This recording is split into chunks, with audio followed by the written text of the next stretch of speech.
Hey there, Heather Ho, there's Jeff Cutter Diamond welcoming you to yet another Cutter Top 10 video, and it has to do with the NHL. It's called the Cutter Top 10 NHL of all time. In case you don't know the sound effect, it's the top 10 chokes of all time. NHL teams have had chokes for many years and all that. So, anyhow, we are going to be taking a look at some of the biggest chokes ever in the sport and enjoy yourselves. Our first choke at number 10 is the Detroit Red Wings against the Edmonton Oilers in the first round of the playoffs. So what ended up happening was the Detroit Red Wings were a powerhouse. They looked good in 2004, losing to Calgary in the second round, but they probably would have been better if the 2005 season had been existent. Unfortunately, though, it didn't, obviously because of the whole lockout. Detroit were just as powerful as ever. They had an all-star team, if you will. They took on the struggling Edmonton Oilers, who got lucky to make the playoffs as the 8th seed. But somehow, in some way, Detroit fumbled it. I think there was a triple overtime winner by Hemsky, if memory serves me right. But yeah, Edmonton beat Detroit in 6 games, and Edmonton went nuts. What was even more weird was that it actually helped the Oilers become the first 8th seed ever to make a Stanley Cup final. Not to win, but to make the final because they lost to Carolina in 7 games, which a lot of people were just shocked about, in essence. Number 9 is the Vancouver Canucks choking in the 2012 first round against the LA Kings. So what ended up happening in 2012 was that the Canucks, fresh off a President's Trophy win, which is awarded to the best regular season record in the NHL, were trying to get redemption after blowing the 2011 Stanley Cup Final in Game 7 on home ice to the Boston Bruins, and Vancouver went nuts with a riot. So they took on the LA Kings, hoping to do better, in essence. Unfortunately, though, Rafi Torres with an overtime winner, and the Canucks got swept in 4 games. That brought the Luongo Schneider goalie controversy to new bounds and all that. So thinking about it was just huge for the NHL because, they had things going for them. But the Canucks just couldn't do it. They got taken out by the Kings, and then 2013 they got taken out by the Sharks. So a lot of people thought that Vancouver was just choke city and all that. Of course, that's not the nicest thing you could say. But anyway, that's what happened. Number 8 is the 2021 Leafs against the Habitants in the first round. Now, 2021 was weird. Of course, there's still COVID-19 stuff lingering on. So much so, the NHL decided to do 4 divisions, but have them basically geographical. In our case, for Canadians, all 8 Canadian teams would be paired up in one division, the Canadian division, if you will. The top 4 in each division would move on to the playoffs. And practically,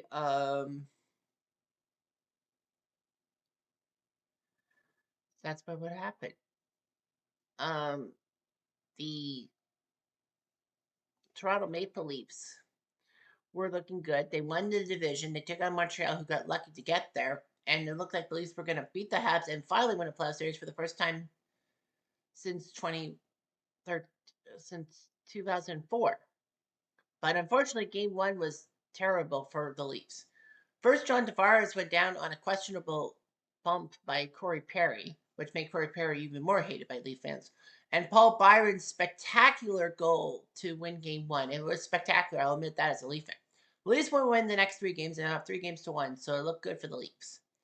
However, they blew it. Game 5, Alex Galchenyuk, forgot what team he played for and passed the puck to a Montreal player who scored, made it 3 games to 2. Game 6, Montreal would have some fans. Well, because of the COVID stuff, there were no fans allowed at the games involving the Canadian teams. However, Quebec's stringent thing was relaxed for a few thousand fans to hit Montreal at the Bell Center. And that home ice advantage kind of worked as Montreal would win in overtime, although the Leafs had 2 or 3 great chances to win in 6 games. And then game 7 happened. The Leafs barely scored a goal, but they didn't do it, and they choked.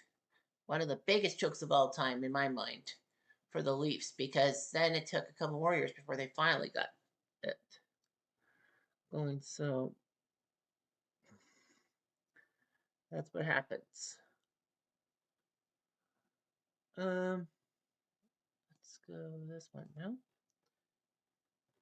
Number 7 is the 1994 Calgary Flames against the Vancouver Canucks.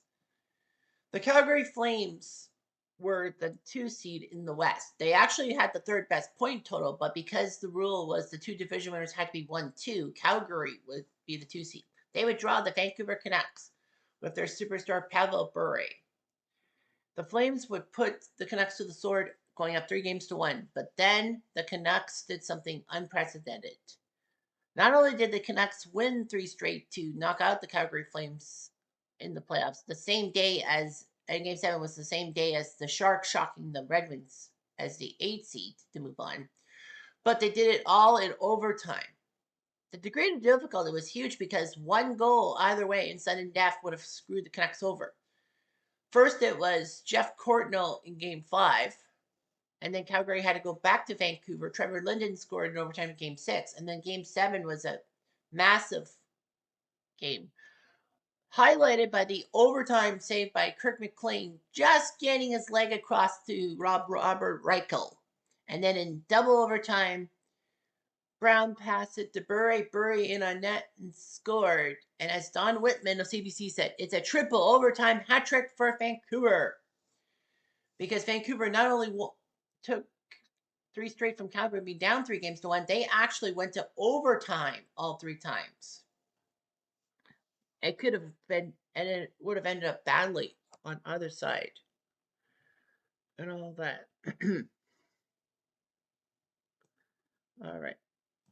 Number 6 is the 2014 San Jose Sharks against the LA Kings. The Sharks were up 3-0 and choked it. Fine, but, it's the degree of difficulty and all that I'm going to add on. So that's what we'll do. Yeah, number 6. So anyhow, the Sharks looked pretty good up 3-0. They won in overtime in Game 3, and it looked like the Kings were down and out, but the Kings won 4 straight. The Sharks just couldn't do it themselves. They were known as Choke City in a sense, too. The Kings would march on to the Stanley Cup playoff finals against the New York Rangers, beat them in 5 games, thanks to Alex Martinez's double overtime goal.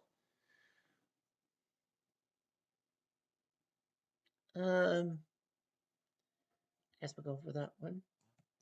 Number 5 is the 2019 Tampa Bay Lightning against Columbus.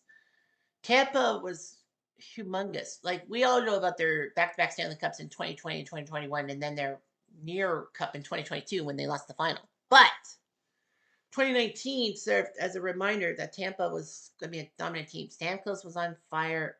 Andrei Vasilevsky was on fire. Tampa was on fire, scoring 62 wins in the regular season, breaking the record, tying the record set by the 1996 Detroit Red Wings. But the 96 Red Wings at least went to the conference finals before getting skunked. Tampa got skunked in the first round by Columbus. Not just that, they actually got skunked in 4 straight. Tampa had a big lead in the 3rd period and then choked Game 1. And then that set the wheels in motion for Columbus to sweep Tampa and move on to the round. And Tampa just basically went El Stupido. Number 4 is the 2013 Leafs against the Bruins. I know what you're thinking is that's pathetic. Like, why is that not number 1? Trust me, there's a reason why. Now, the main reason why the 2013 Leafs are down at number 4, not because, I'm a Leaf fan, I'm showing a little bias, but the fact is that Toronto almost came back to win that series under circumstances. Boston was up 3 games to 1. The Leafs forced a game 7, and then they were up 4 games to 1 with 10 minutes left. All Toronto had to do was just hang on, play decent defense, and the Leafs were going to come back from 3 games to 1 against the Bruins and finally win a playoff round. Well, of course, this was the first time the Leafs had been to the playoffs since 2004. But the Leafs choked. They gave up a goal 4-2. Okay, fine. And then in the final 2 minutes, Boston scored 2 furious goals with the goalie pulled, tied the game at 4. And then in overtime, Patrice Bergeron sunk Leaf hopes and all that. Worst of all, I would have, uh, you know, I went to Target for orientation the next day. It would have been a Leafs Rangers conference semifinal, and my loyalties would have been thrown out the window. So anyway, that's what I would think too.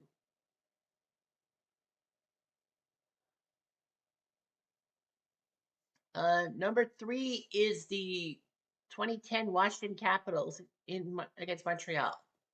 The 2010 Caps. I don't know why they didn't say the 1975 Flyers in my research. Yeah, the 75 Islanders with their comeback against the Penguins down 3-0. Surprised that wasn't a massive joke. But anyway, yeah. We're going to go with the 2010 Capitals here. The Capitals looked pretty good. The President's Trophy winner, Ovechkin on fire. And, Washington with Jose Theodore, former Hab goalie, was going to ruin his former team. Montreal won the first game, and then the Caps won 3 straight. So it looked like Washington had taken Montreal to the sword.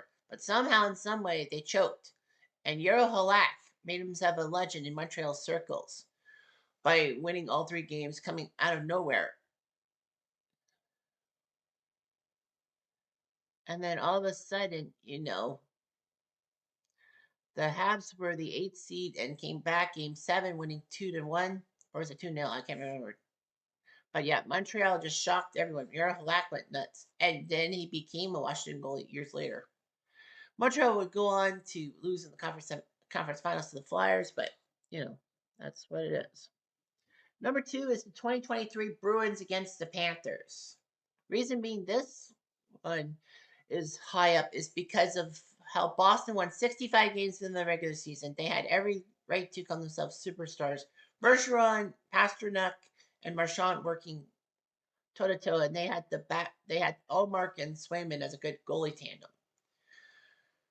So you got the Florida Panthers, who were trying to do what their Florida brethren did and win a cup or something. The Panthers were kind of scrappy. Sergei Bobrovsky in the nets, and they looked pretty good. They had Matthew Tkachuk, they had Sam Reinhart, they had Carter Verhaeghe.